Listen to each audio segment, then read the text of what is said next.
Olá, eu sou a Amanda Correia. Eu sou a Amanda Mota. Eu sou a Helena. Eu sou a Alessandra. E eu sou o Cauê.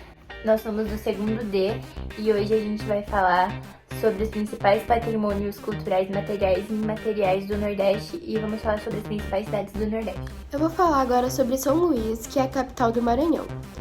Essa cidade, ela formou-se na península que avança sobre o estuário dos rios Anil e Baganga. Fundada em 8 de setembro de 1612 pelos franceses Daniel de Latouche e François de Racine, cujo objetivo comum dentro do contexto da economia mercantilista era estabelecer a França equinocial. A capital maranhense encontra na homenagem então ao rei da França Luís XIII as raízes de sua nomenclatura, São Luís. Agora sobre material. Primeiro, nós temos o Teatro Arthur Azevedo. Ele foi inaugurado no ano de 1817, inicialmente com o nome de Teatro União, em homenagem à criação do Reino Unido de Portugal, Brasil e Algarves, em 1815. O espaço ele se destacou principalmente pela sua riqueza, pelo luxo e porque ele tinha alta capacidade. Em 1920, ganhou o nome atual em homenagem ao grande dramaturgo maranhense Arthur de Azevedo. Em segundo, tem a Igreja de Sé, que é um dos monumentos históricos mais importantes e antigos de São Luís do Maranhão. A Catedral Metropolitana, ou Igreja de Sé, ela foi intitulada Igreja de Nossa Senhora da Vitória, em homenagem a Nossa Senhora. De acordo com a lenda, ela apareceu na Batalha de Guaxintuba e protegeu os portugueses que lutavam para expulsar os franceses e que estavam em minoria. Terceiro, Rua de Portugal. O local agrega ruas e becos históricos, além de alguns dos principais sobrados do centro histórico. Localizado no bairro da Praia Grande, o local é um retrato histórico dos antepassados da capital maranhense. Agora, imaterial. Primeiro a gente tem o Bumba Meu Boi, do Maranhão. É uma celebração múltipla que congrega diversos bens culturais associados, divididos entre plano expressivo, composto pelas performances dramáticas, musicais e coreógrafas, e o plano material, composto pelos artesanatos, como os bordados do boi, confecção de instrumentos musicais, artesanais, entre outros. Em todo o seu universo, destaca-se também a riqueza das tramas e personagens. O complexo cultural do Bumba Meu Boi, do Maranhão, ele foi inscrito no livro de registro de celebrações em 2011. Em 2019, a manifestação popular recebeu da Unesco o título de Patrimônio Cultural Imaterial da Humanidade. As apresentações dos bois ocorrem em todo o estado do Maranhão e concentram-se durante os festejos juninos. Seu ciclo festivo e de apresentações pode ser apreendido em 4 etapas: os ensaios, o batismo do boi, as apresentações e, por fim, a morte. Comporta diversos estilos de brincar, chamados de sotaques, sem que, contudo, se tornem manifestações distintas. Segundo, temos Cacuriá. O Cacuriá é uma dança típica do estado do Maranhão, no Brasil, surgida como parte dos festivais do Divino Espírito Santo, uma das tradições juninas. A dança é feita em pares com formação em círculo. O cordão é acompanhada por instrumentos de percussão chamados caixas do divino. E por terceiro, a gente tem a festa do divino, que ela é comemorada a descida do Espírito Santo sobre os apóstolos e celebrada no primeiro domingo após a Ascensão. Na casa da festa, ergue-se um altar enfeitado com toalhas e rendas para a imagem da pombinha. O levantamento do mastro acontece entre o rufar das caixas e hinos de louvor entoados pelas caixeiras. Eu vou falar sobre a cidade de João Pessoa. Ela é uma das cidades mais antigas do Brasil e a capital da Paraíba. Teve seu centro histórico tombado pelo IFAM em 2009. O tombamento abrange 502 edificações e a maior parte dos bairros do Varadouro, Cidade Baixa e Cidade Alta, em uma área de 370 mil metros quadrados, em 25 ruas e 6 praças, bem como o antigo Porto do Capim, local de fundação da cidade. Na área desmarcada, o traçado urbano ainda se mantém original. Agora eu vou falar sobre os patrimônios culturais materiais. Primeiro patrimônio. Vou falar sobre a Bica de Tambiá. Ela é mandada edificar por ordem da Provedoria da Fazenda Real em 1782 e foi reconstruída em 1889, na administração de Gama Rosa. Em 1921, a prefeitura transformou a Bica do Tambiá num parque com o nome de Arruda Câmara, em homenagem ao botânico paraibano. A fonte possui 3 bicas, tendo ao alto frontão lavrado em volutas e concha. Abaixo dos ornatos há 2 placas com as datas de construção e reconstrução. Agora eu vou falar sobre o patrimônio cultural imaterial. Primeiro imaterial é o coco de roda, e as cirandas se tornaram patrimônios culturais imateriais de João Pessoa, conforme lei publicada no Seminário Oficial da capital paraibana. Com a transformação em patrimônio cultural imaterial, o poder público se compromete a proteger tais manifestações. Agora eu vou falar sobre o Carnaval de João Pessoa. O Carnaval de João Pessoa é um evento tradicional que ocorre anualmente nas ruas da cidade. O chamado Carnaval Tradição é o modelo mais tradicional de folia, que surgiu em 1914 e é voltado para as classes populares, e congrega agremiações carnavalescas de diversos tipos, tais como as chamadas ursas, uma manifestação típica da cidade de tribos indígenas, clube de frevo e escolas de samba. Agora eu vou falar um pouco sobre Salvador. O município de Salvador foi fundado em 1549, sendo a primeira capital do Brasil.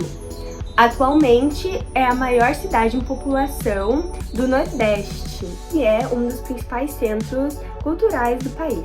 Agora eu vou me aprofundar em patrimônios culturais e materiais. Primeiro, Forte da Barra e Forte de Santo Antônio da Barra. O Forte de Santo Antônio da Barra foi o primeiro do Brasil. Teve sua primeira edificação por volta de 1536, realizada pelo donatário da Capitania da Bahia.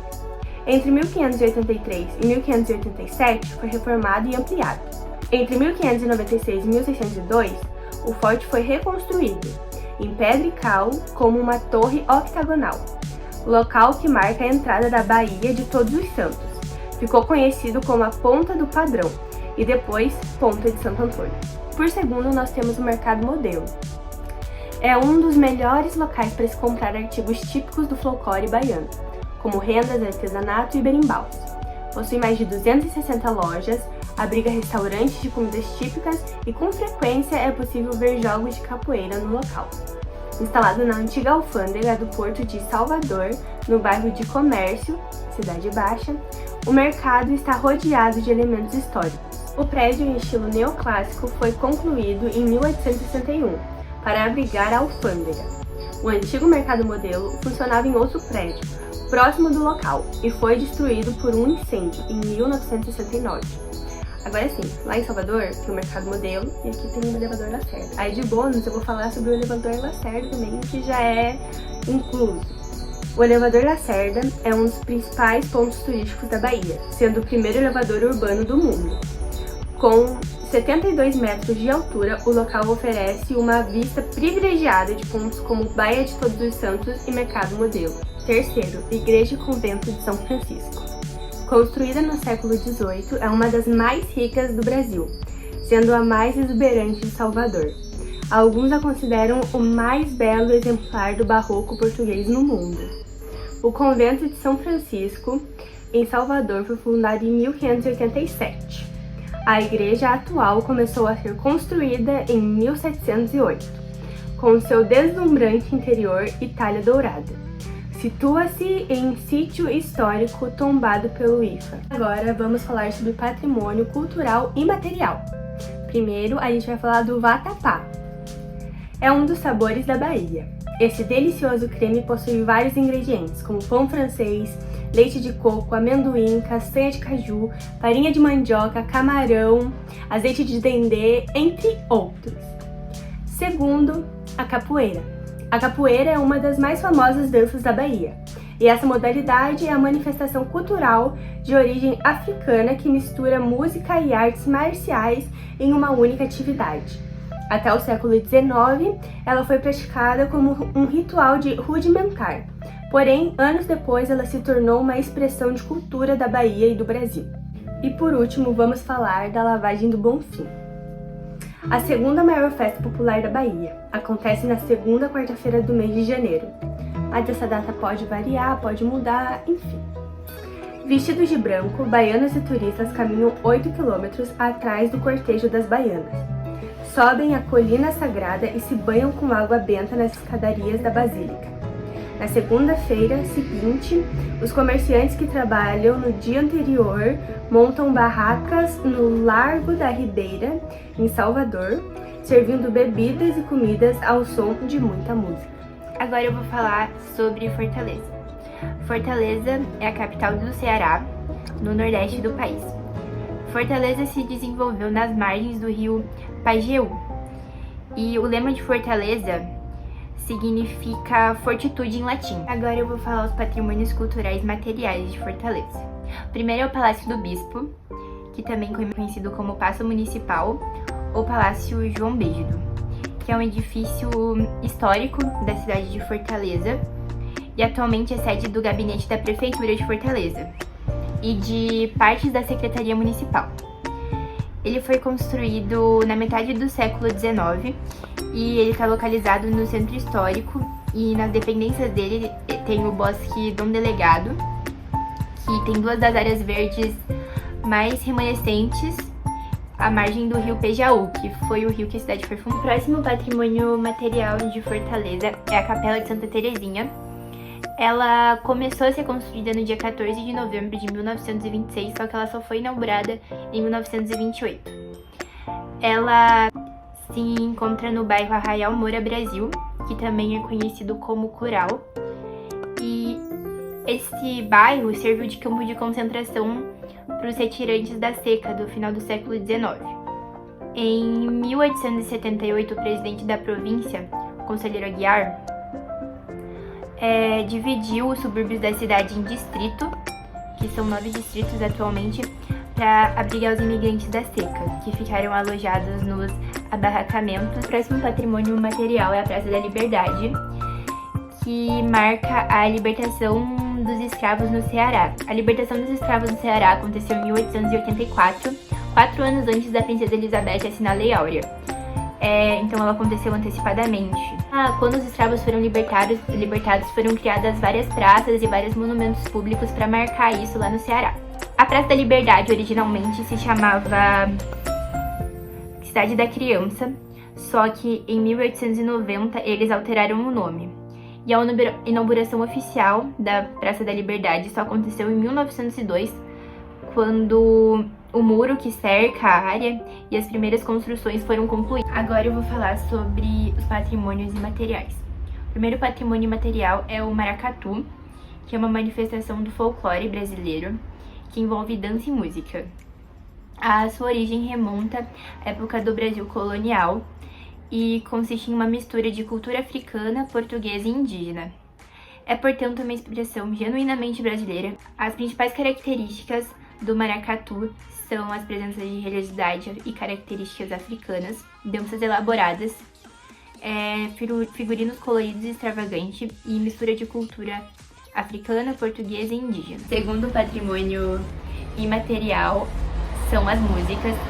O principal gênero musical do Ceará é o forró. E aí tem várias variações. O forró pé de serra, o chachado e o baião. Os principais instrumentos musicais do forró são a sanfona e o triângulo. O terceiro patrimônio material é a festa do pau da bandeira de Santo Antônio de Barbalha. É uma manifestação cultural do Ceará e é uma celebração popular desde 1928, que antecede os festejos do dia de Santo Antônio de Paduá. Em 2015, ele foi reconhecido como Patrimônio Cultural Brasileiro e inscrito no livro de registro das celebrações. E é uma grande celebração que acompanha a versão local do costume de erguer, em frente à igreja matriz da cidade, um tronco de grande porte para receber a bandeira do santo padroeiro da cidade. A data central da festa é o domingo mais próximo de 31 de maio, dia do carregamento e hasteamento do pau da bandeira. Patrimônio cultural, material e imaterial do Recife. Recife é um município brasileiro, capital do estado de Pernambuco, localizado na região nordeste do país, com área territorial de aproximadamente 218 km². Palácio da Justiça. O Palácio da Justiça é uma edificação da cidade do Recife, capital de Pernambuco, Brasil. Foi projetado pelo arquiteto italiano Giacomo Palumbo. Antes da construção do Palácio da Justiça, o terreno foi comprado pelo Conde Maurício de Nassau. Bolo de rolo. O açúcar moldou o paladar nordestino naquele período, atravessou gerações em receitas guardadas como segredo. Caso do bolo de rolo. A variação para o puxão de noivo, um tipo de doce português recheado de amêndoas. Por aqui, a ausência do fruto seco levou as senhoras de engenho a trocá-lo pela mistura de água, açúcar e goiaba, fruta que dava aos borbotões. Sim, eram as próprias sinhas que preparavam o bolo, maneira encontrada por elas para resguardar a receita que passava de mãe para filha.